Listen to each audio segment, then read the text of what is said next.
लिखमेश दास जी सेवा संस्थान माली समाज जालोर मुंबई के अध्यक्ष श्री किशन जी परमार, संरक्षक श्री चैनाराम जी, श्री जगदीश जी और मंच पे विराजमान सभी गणमान्य एवं मेरे भाई और बहनों, मैं आप सभी का अभिवादन और आभार प्रकट करती हूँ कि आपने मुझे यहाँ बुलाया और उद्बोधन का अवसर दिया। मंच से उद्बोधन एक अवसर ही नहीं है, जिम्मेदारी भी है।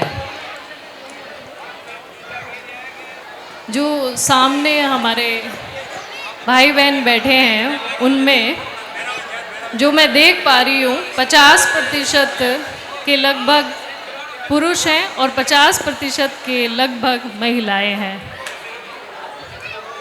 लेकिन मंच पर भागीदारी 50% नहीं है। ये 50% भागीदारी जो महिलाओं की मंच पे होनी चाहिए थी वो क्यों नहीं है? ये मंच पे आने के लिए या भागीदारी के लिए क्या हमें रोका गया है या हम इच्छा से वहाँ बैठे हैं? ये सोचने का विषय है।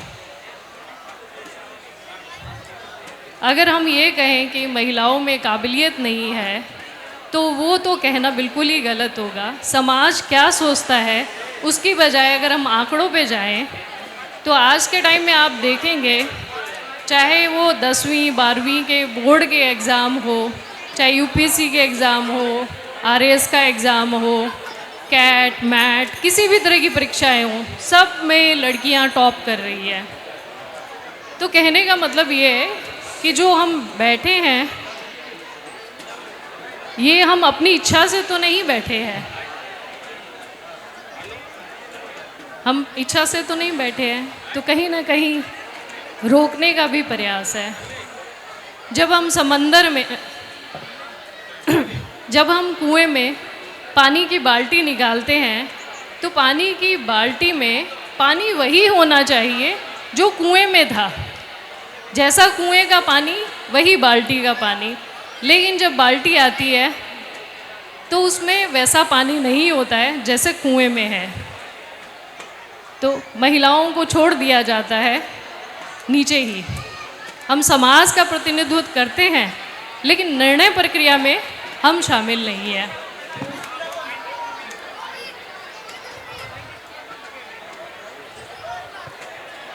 जो आगे बढ़ने का सबसे बड़ा हथियार है वो शिक्षा है। कितनी महिलाएं बहनें होंगी जिन्होंने डिग्री हासिल की है, कोई सीए है, कोई डॉक्टर है, किसी ने बीए कर रखी है, किसी ने एमए कर रखी है, लेकिन ना तो वो कहीं पे रोज़गार में शामिल है, ना कहीं समाज में उसका प्रतिनिधित्व है, ना ही परिवार की जो निर्णय प्रक्रिया है उसमें उसकी भागीदारी है।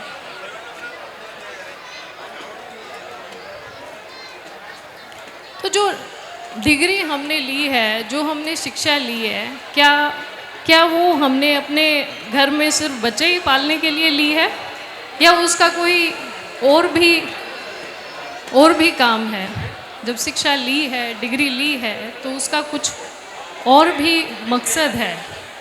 परिवार के आगे भी महिलाओं की भागीदारी है।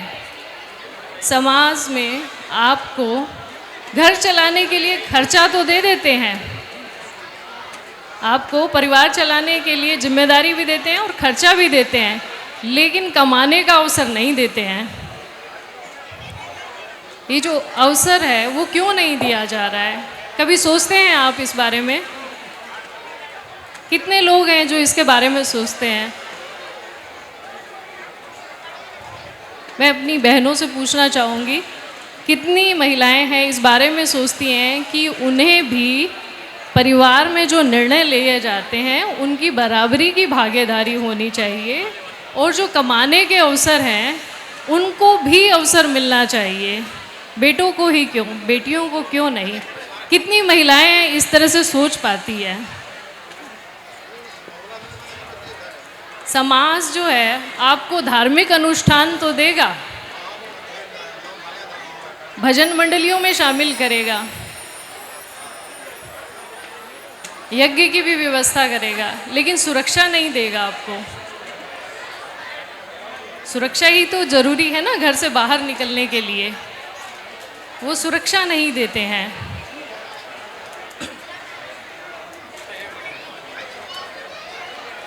जो अभी जो है सरकार की तरफ से अभी आरक्षण की बात की जा रही है कि 2028 के आसपास जो सरकार है संसद में महिलाओं को करीब 33% के आसपास आरक्षण देगी, तो आपके लिए सीटें रिजर्व हो जाएंगी। हमारा जो समाज है महिलाओं का, उसके लिए कितना राज़ी है, कितना तैयार है?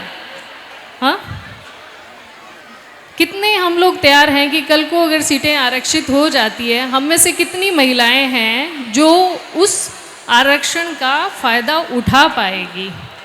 समाज बराबरी का अधिकार महिलाओं को नहीं देता है, इसीलिए आरक्षण की व्यवस्था की जाती है, लेकिन आरक्षण से बराबरी नहीं होती है। आप सभी काबिल हैं और सभी योग्य हैं, तो आरक्षण की बजाय मेरिट पे सेलेक्ट होने की ज़रूरत है।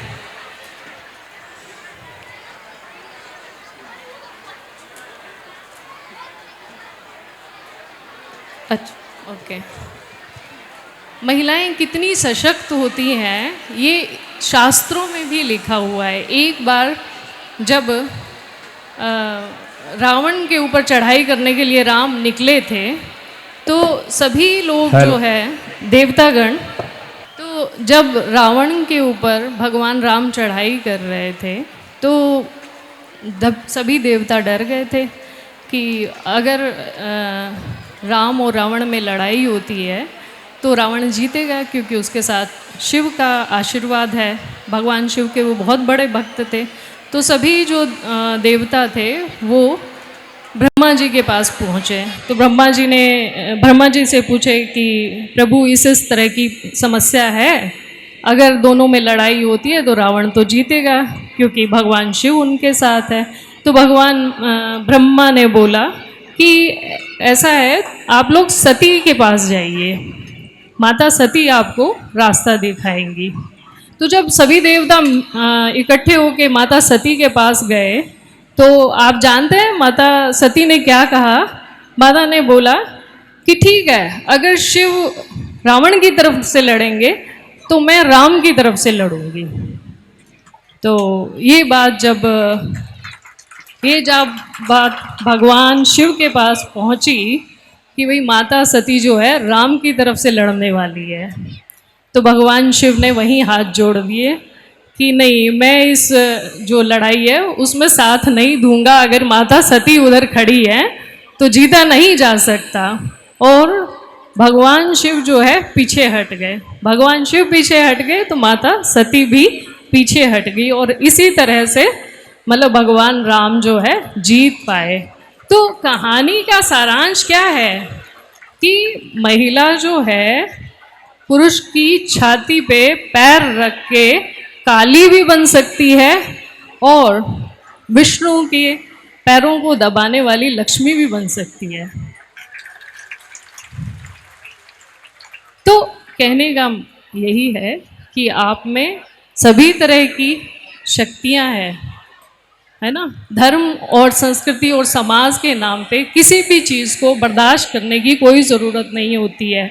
धर्म आपको कहता है कि महिलाएं इस तरह की होगी, समाज आपको कहता है महिला इस तरह की होगी, क्या पहनेगी, क्या करेगी, किस उम्र में शादी करेगी, कितने बच्चे पैदा करेगी, बच्चों का पालन करेगी, घर से बाहर नहीं निकलेगी। लेकिन समाज, संस्कृति और धर्म हमेशा सही नहीं होते हैं।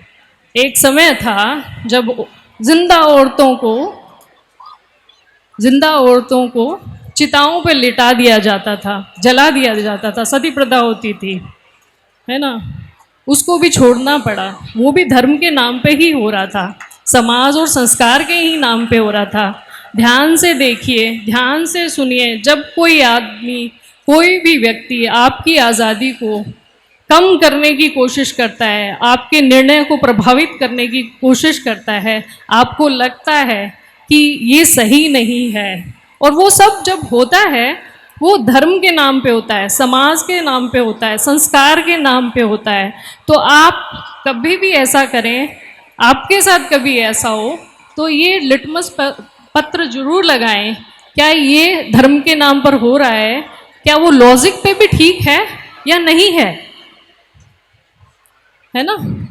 सिर्फ धर्म के नाम पे, समाज के नाम पे, इज्जत के नाम पर आपको वस्त्रों में लपेट के आगे कर दिया जाए, आपकी आज़ादी को ख़त्म कर दिया जाए, आप ज़रूर उठें। और इसके लिए शिक्षा सबसे बड़ी ज़रूरत है। जिन बहनों ने, माताओं ने शिक्षा ग्रहण की है वो आगे बढ़ें, ठीक है। बिजनेस में भी पार्टिसिपेट करें, है ना, राजनीति में भी भागीदारी लें। सबसे पहले अपने परिवार में जितने निर्णय हो रहे हैं उन निर्णयों में आप निश्चित करें कि आप भी उसमें शामिल हों। अगर आपकी उसमें भागीदारी नहीं है तो वो जो है वो आपका नहीं है निर्णय। अपने हक और बराबरी के लिए लड़िए, आगे बढ़िए। आज का यही संबोधन। बहुत बहुत धन्यवाद। बहुत कम टाइम है तो यही मैं वाणी को विराम देती हूँ। Thank you so much.